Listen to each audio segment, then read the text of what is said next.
Welcome back to Leadership Lens. Very excited to talk to Julie Stone today, who is a high impact workforce strategy, AI, and transformation leader, currently serving as the Chief Learning Officer at TTEC, where she oversees global capability for a 50,000 employee multinational organization. With over 20 years of experience driving enterprise value across Fortune 100, 200 companies, Julie is a pioneer in human AI integration. By embedding intelligent agentic systems into operational workflows, she increases productivity and reduces annual operational spend.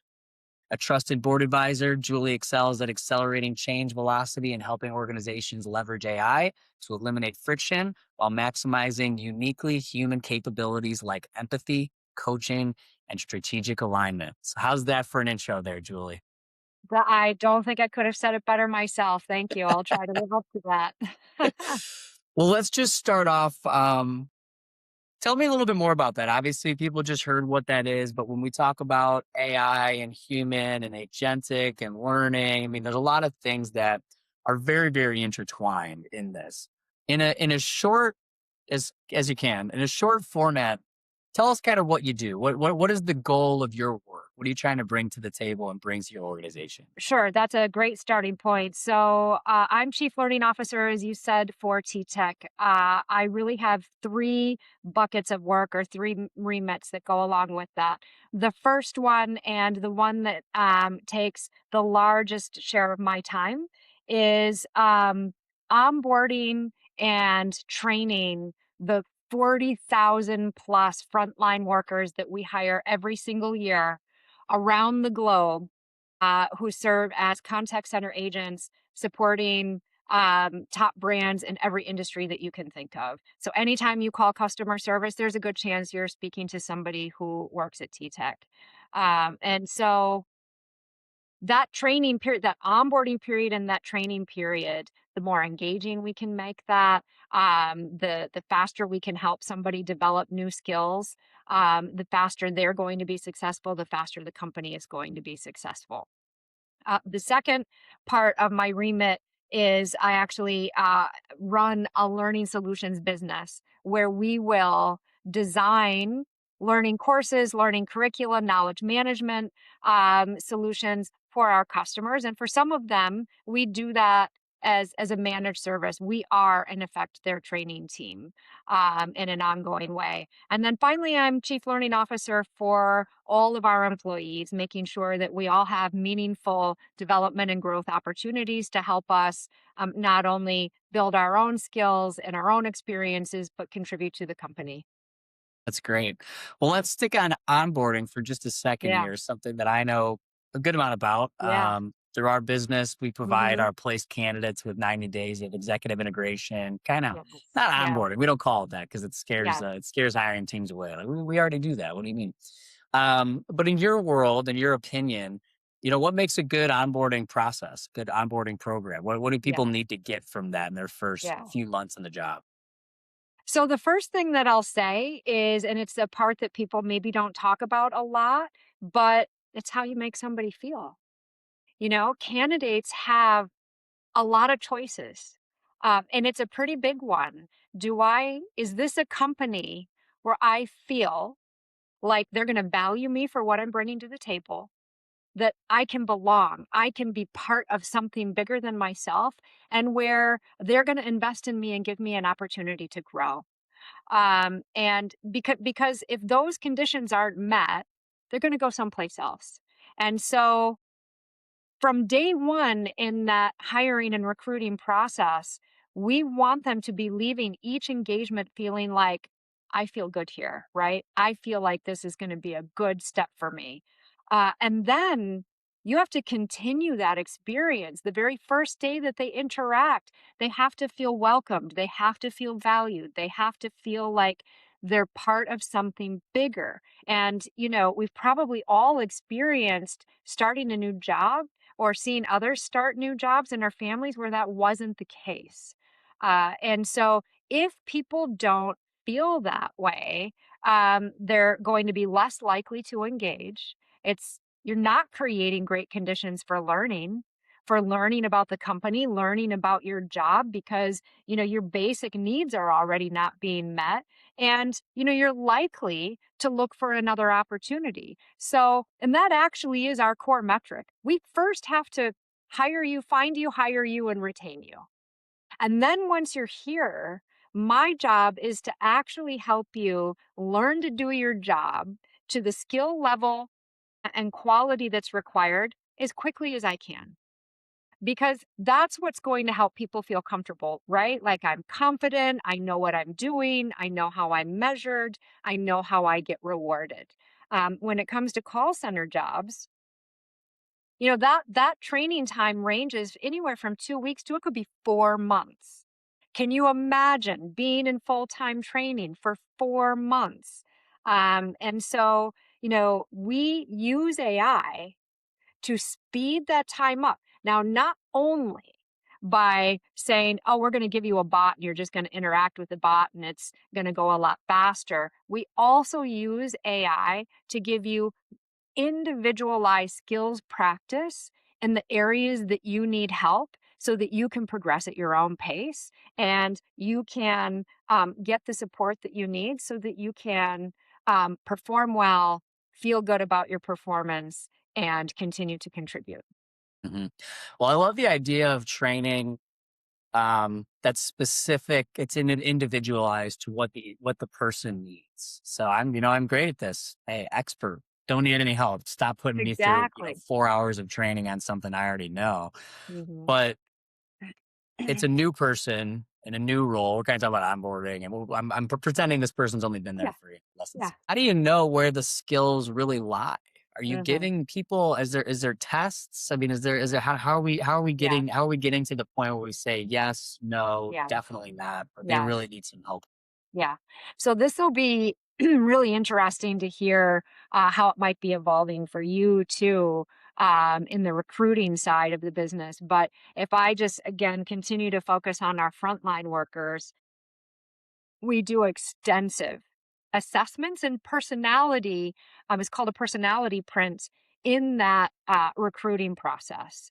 And we use that data to identify what the best job fit is for you. So while contact center is pretty broad, you know, depending on your individual skills, experience, and your personality profile, you might be more suited towards um, in insurance and regulatory fields where you have to communicate highly complex policy-based information and policy-based decisions, or you might be more geared towards, a different type of profile, supporting healthcare or travel or a different industry. And so that data is really, really helpful for us from the jump to identify out of all of the clients that we have, what's the best program for you based on what we already know about you. Now, what companies are doing now, and we're doing this as well, is so basically you are making hiring decisions based on skills, not based on a resume, Hmm. right? So that's Hmm. one big change. And they're validated skills. And so then you've kind of got a little set of skills metadata that can travel with you, Hmm. right? So we have started to, and we will expand this, deliver to our trainers. Here's what we know about this incoming class that you're going to be instructing.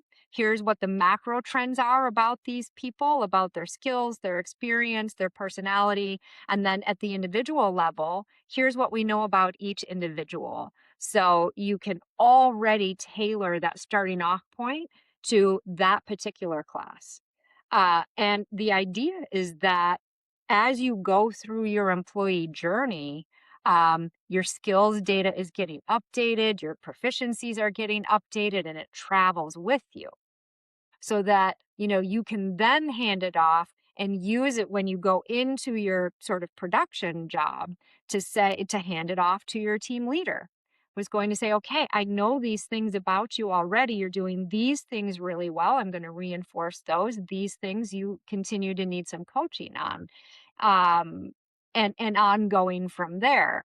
Now, the thing that we are starting to investigate and we plan to do some pilots on this year, which I'm the most excited about, is to get to something that is called, adaptive learning, true adaptive learning. And this was not possible without generative AI. So imagine this. This is incredible. And by the way, Khan Academy does this for K through 12 already extraordinarily well, but it's only starting to be introduced in workplace education. So it's a blended experience. What do I mean when I say that? It's a combination of doing some learning on your own, right? Maybe you're doing some e-learning or what have you, and then you're going into a classroom with an instructor who's going to give you coaching and feedback while you practice what you're learning. This is called flipped learning. It's been done in math classes for decades. So let me give you an example. The traditional way of, instructing is you sit in a class, the teacher or the instructor gives you a whole bunch of new information. If it's math, here's 3 new formulas, here's 3 new algebra formulas. Here's your worksheets, go do it at home alone. So very many people struggle with that. It's like, I kind of got it in the class, but now I have to do it at home by myself. My mom and dad don't know how to do it. So you flip that and you say, actually, go learn about these concepts and read this thing, watch this video, do that at home. And then we're going to use the classroom time entirely for practice. And as that teacher, I'm going to go around and I'm going to give you feedback on what you're getting right or wrong. That's where you need the expert in the Mm, room. So that's part of the model. But this whole self directed learning, the piece you're doing on your own, well, until recently, it's been e learning. Just click through e learning, which is incredibly boring and not engaging. And you can do your best to gamify it, but it's tough.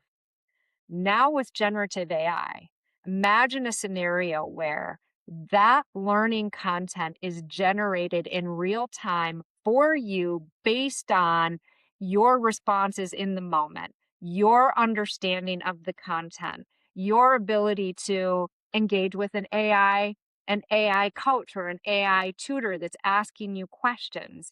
And oh, by the way, it can be in a context that is important to you. You think about the math class example. I'm not really interested in math, but I love soccer. So put it all in the context of soccer and how I can use math to go deeper into something I'm already interested in. So bringing that to the workplace, oh my God, it would just be absolutely incredible. You move entirely at your own pace.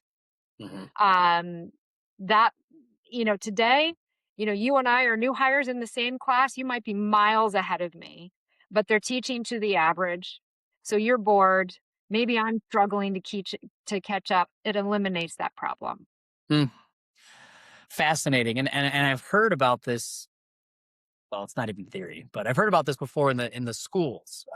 Many, Yeah. many, I Yeah. don't know, last year probably at this Yeah. point, read about kind of children and they were being taught by these AI things, and it's almost like, I like elephants. So we'll use elephants as the, Yeah. an Yeah. example or whatever. Yeah. Kind of silly, but it makes sense for all human beings, no matter who It you are, does. and get you in there.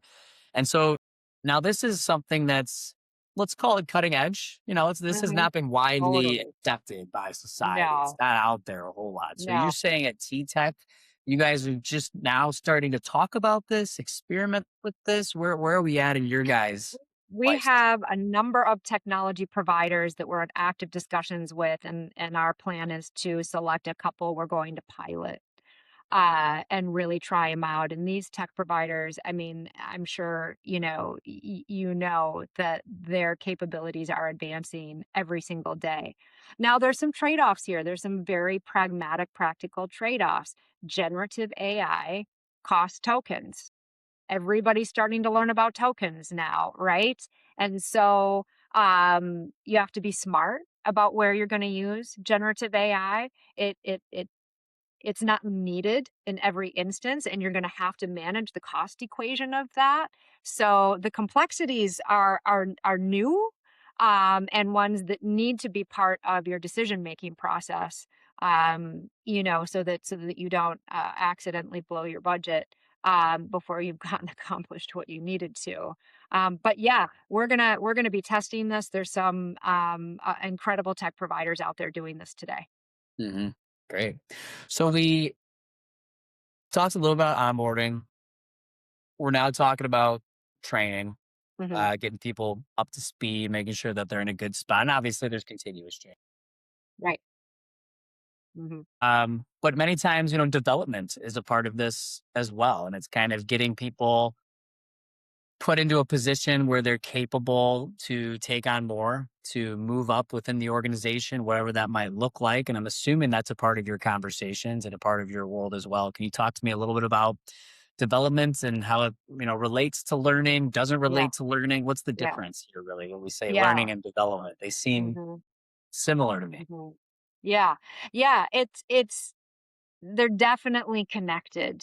And the way that it's been done for decades is you're supposed to meet with your manager and have a development plan conversation that builds a plan over the next 12-month period. And based on how you've been performing, what your ambitions and goals are, where you might want to move in the organization, and from there saying, well, what kind of skills or experiences do we need to help get you so that you can grow and move in that direction. And it could be everything from mentoring to taking classes to getting certifications, doing some job shares, that kind of thing. The reality is that this is one of the things that falls to the wayside for nearly everybody in every company that I've worked in because it's kind of extra. It's not part of your day job. It's not doing what you need to deliver to every single day. And so if you have a manager who's really focused on it, great. Good for you. You lucked out. If you've got a manager who's super busy or isn't exactly sure how to do it, or maybe who's new and doesn't know all the resources they can bring in, um, you don't even probably have a plan or even a conversation about it. So the way that AI can assist now is, you go back to the idea of that, metadata set of skills from when you were first interviewing for the role. So skills based hiring is expanding now beyond frontline into all nature of professional roles. And in fact, and you're probably seeing this as well, like I can just say from my own experience, as I've been interviewing people, non-frontline, uh, they're showing up with AI resumes that are so perfectly matched to the job. They just sound like, oh my God, I Yep. found the unicorn, Yep. right? And so the onus is now on the interviewer. You better Mhm. dig deep. You Mhm. better look for actual experience and validation that what they said they can do, they have done. And there's often a mismatch there. So it's this desire to move towards, we better actually validate that they have these skills in the recruiting process through assessments. So a Mhm. big push towards that. What it does, though, is it gives you data. It gives you data points, and those data points continue to grow and expand as you work there. And so this is what AI can leverage, right? It knows what skills you came in with, it knows what experiences you have, it can read your performance reviews, it can look at the succession charts and the talent reviews. It can even look at your one-on-ones with your manager, right? What was some of the feedback that was given? What did you say you wanted to work on?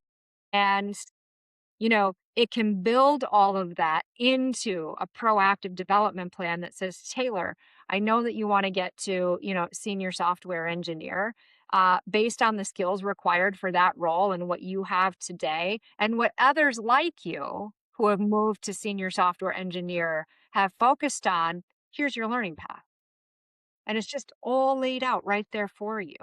And not necessarily in training that you have to go find time to do outside of your job, right? It might be through real-time AI coaching support as you're working through projects.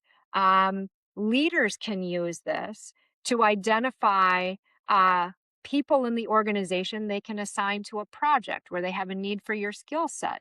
So we're starting to be able to break this paradigm of I'm hiring for a job which has this discrete set of responsibilities to I'm hiring skills. And those skills initially are going to be deployed in this job, but I can deploy them in all these other jobs too that I didn't think about before, to these other projects, to these other opportunities. So for the individual, huge opportunity to get exposed to an experience on work that wasn't part of your job description. For the organization, wow, you just tapped into skills and talent and experience you didn't know you had because you didn't think to look in that team and that specific job. And by the way, nobody had the data anyway. Huh. So Yeah. it's really pretty powerful. This is awesome. I'm kind of blown. My brain is going in so many different directions right now because one of the reasons is part of the value that a quality recruiter and recruiting firm can bring to the table on behalf of their hiring teams is when there's a difficult to fill role for whatever the million reasons are, location, industry, whatever they might be. One of the values that we're able to bring is by looking at the job, looking at the responsibilities of whatnot, and through experience of working in different areas and across the board, realizing that someone in this exact industry, that's great. But there's also this industry and this industry and this industry that has a lot of similarities. So we can look across the board and now we've got 5x the amount of candidates maybe we're going to That's look right. at. And oh, Hmm. here's this, particular job title.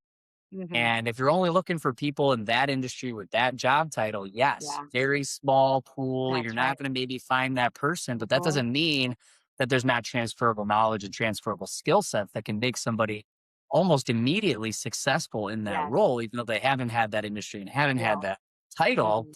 And what you're explaining to me is almost, I see a build out of almost individual people having their own not only resume, but also their own like skill set resume. Oh, yeah. Like a data set, like you're talking about this metadata thing that says, I'm good at X, Y, and Z, and you would submit Yes. that with Yes. your resume or Yes. whatever the case might look Yes. like.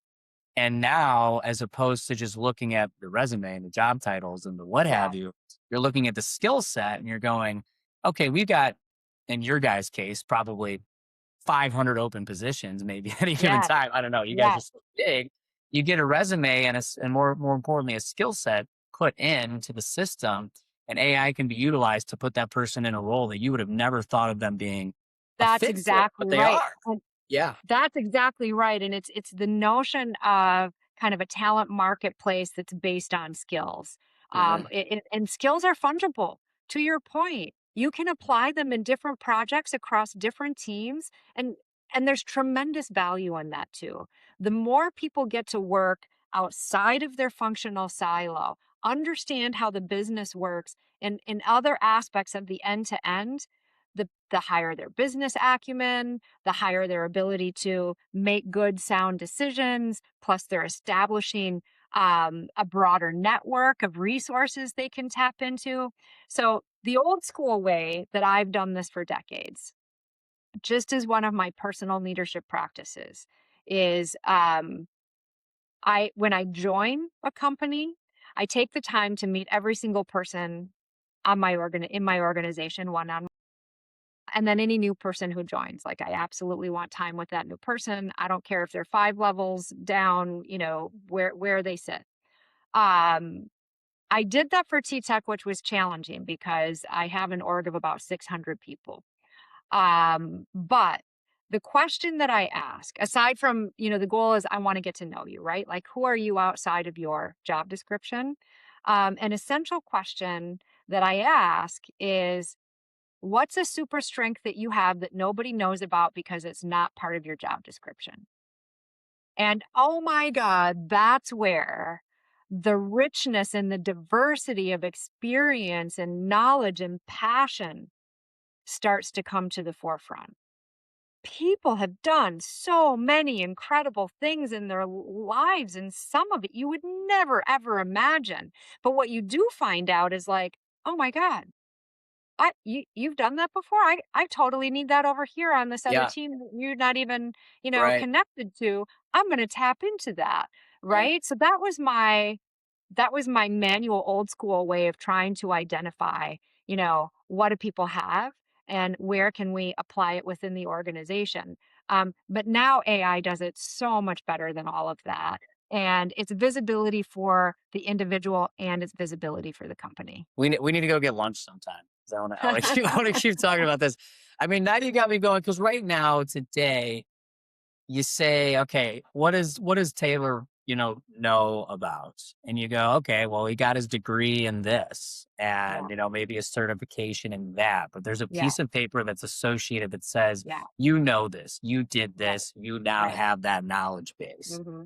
But that's not how the world works. You don't need a piece of paper to know how to do something or to prove to Right. somebody that you know how to Right. do it. You either do or Hmm. you don't. Hmm.